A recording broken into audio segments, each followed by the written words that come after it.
Hey everyone, welcome to News to Astonish, where we discuss comics, movies, games, and more. Today I'm going to be reviewing Batman: The Red Death, which is a metal tie-in in the DC Comics. Yes, I don't have a review for Dark Knight's Metal number 1 and 2, but this just seemed more interesting to review. So for the sake of not having a review, I'm going to leave it up to you guys to check out other comic book channels, to check out the reviews for Metal number 1 and number 2. Hey, at least I own the comics and I've read them, so there's that. Moving on to the review. Batman: The Red Death takes place right after the events of Metal number 2. This issue shows us and provides us an origin story of our mysterious Bat-Flash character that appears here, who made his way onto Earth with the other Dark Knights at the end of Metal 2. This is really cool because we're introduced with something so familiar yet something really fresh. I have to say, I am a sucker for Batman and Flash crossovers. As far as the introduction and what makes it really familiar, here in this comic, it opens up with something similar to Marv Wolfman's and George Perez's Crisis on Infinite Earths comic book. It's the opening monologue that reads, "Stop me if you've heard this one," which prepares us for something really familiar,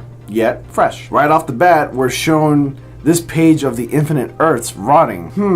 It looks very familiar to this comic panel from Crisis on Infinite Earths. Didn't even bother me at all. Again, it's familiar, but it feels like an entirely new concept, and I'm totally cool with the fact that they're paying homage to the original Crisis on Infinite Earths comic book. Therefore, we're introduced to the Dark Multiverse, an awesome concept. So we're thrown into a battle right from the start, and we see an angry and violent Batman trying to force the Flash and giving him the Speed Force. It's a bit uncharacteristic of Batman to act this way, and as I was reading, I couldn't help but notice that a few of the panels reminded me of Frank Miller's The Dark Knight Returns. You can't help but notice the similarities. True Batman fans will know what I'm talking about and definitely appreciate the fact that it's being softly revisited in a way. I mean, look at this panel of a rugged looking Batman, and look at this one of a rugged, bloody looking Batman. Now check out this one of Batman in his Batmobile with a grin on his face from the Red Death comic book. Now look at this one from Batman: The Dark Knight Returns. See? So Batman is using the Flash's rogue's weapons to get to the Flash. Eventually he gets the best of the Flash by using Victor Freeze's ice gun and knocks him down. Flash wakes up to find out that he's been strapped onto the front of the Batmobile so Batman can gain access to the Speed Force. Now, as to why Batman feels the need to use the Speed Force, well, it's because after Bruce's parents were murdered, all of his travels, the martial arts training that he's done, and the sciences he's learned wasn't enough. He needed more. It's just as simple as that. This is a story about someone who's hurting and is fed up with the way things are. He decided to take desperate measures, and sure enough, this was the ticket into getting what he wanted.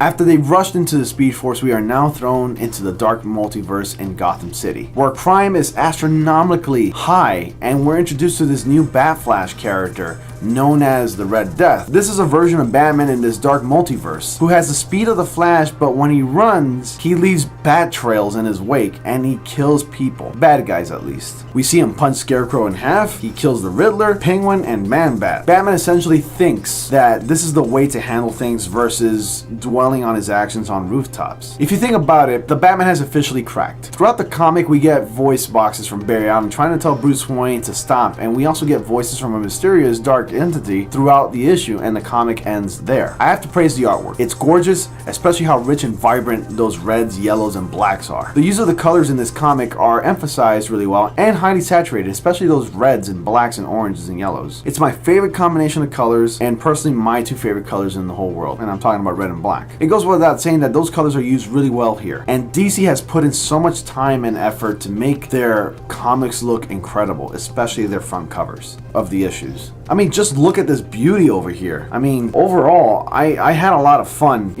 with this issue, and I look forward to reading Murder Machine number 1 and 2. But just looking at this comic, it just kind of pulls you in. It's sort of what gravitated me towards getting this. I mean, I was going to get it anyways, but looking at it, it gives you a whole entirely new perspective.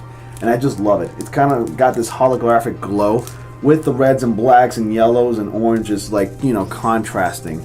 And you have these piles of skulls in the background. It just looks absolutely stunning. So look forward to the review of Murder Machine number 1 and number 2. I'm going to give Batman: The Red Death 5 out of 5 stars.